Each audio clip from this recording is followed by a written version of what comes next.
Okay folks, we're working on the shooting house. We're using new 2x6s for the floor joists.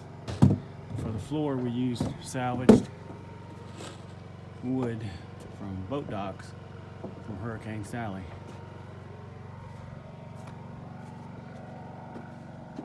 And we put lag bolts in. They probably overkill. They used 6-inch long lag bolts that are 3/8 inch. Got top.